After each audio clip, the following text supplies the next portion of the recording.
Boshlang'ich ta'limda STEAM oliy ta'lim tizimida bo'lajak o'qituvchilarni zamonaviy talablarga tayyorlashning integrativ yo'li.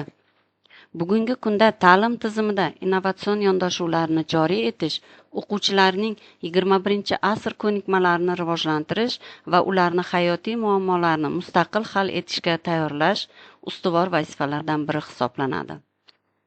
STEAM yondashuvini qo'llash ta'lim sifatini oshirishning samarali vositasi sifatida e'tirof etilmoqda.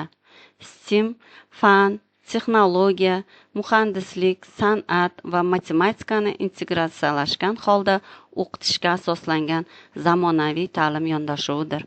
Boshlang'ich ta'limda STEAM o'quvchilarning tanqidiy va ijodiy fikrlashi, muammolarni hal etish, tadqiqotchilik hamda amaliy ko'nikmalarni rivojlantirib, nazariy bilimlarni real hayot bilan bog'lashga xizmat qiladi. STEAM yondashuvi oliy ta'lim tizimi uchun muhim nazariy va amaliy ahamiyatga ega. U bo'lajak boshlang'ich sinf o'qituvchilarini zamonaviy ta'lim talablariga mos ravishda tayyorlash, ularni integrativ fikrlash va kasbiy kompetentligini shakllantirishga xizmat qiladi.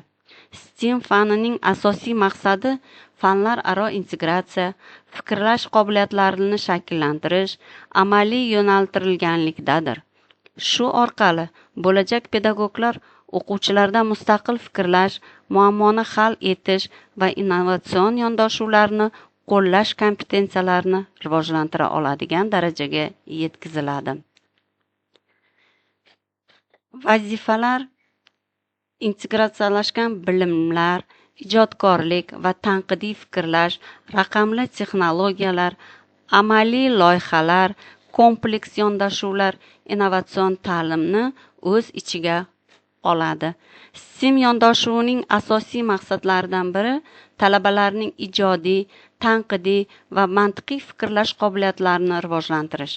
Bu orqali bo'lajak pedagoglar o'quvchilardan mustaqil fikrlash, muammoni hal etish va innovatsion yondashuvlarni qo'llash kompetensiyalarini rivojlantira oladigan darajaga yetkaziladi. Fanlar aro integratsiya asosida o'qitish bu jarayonning samaradorligini oshiradi.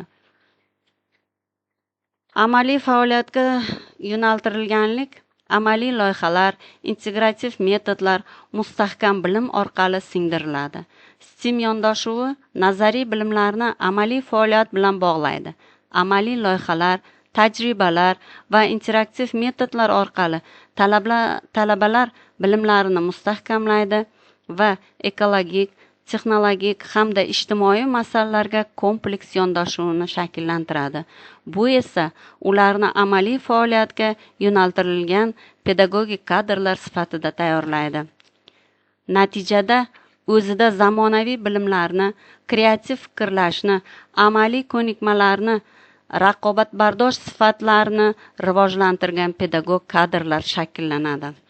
Xulosa qilib aytganda, STEAM yondashuvi asosida tahsil olgan talabalar zamonaviy bilimlarga ega, kreativ fikrlaydigan, amaliy ko'nikmalarga ega va raqobatbardosh pedagog kadrlar sifatida shakllanadi. Bu esa oliy ta'lim sifatini oshirish bilan birga boshlang'ich ta'lim tizimining samaradorligini ham yuksaltiradi.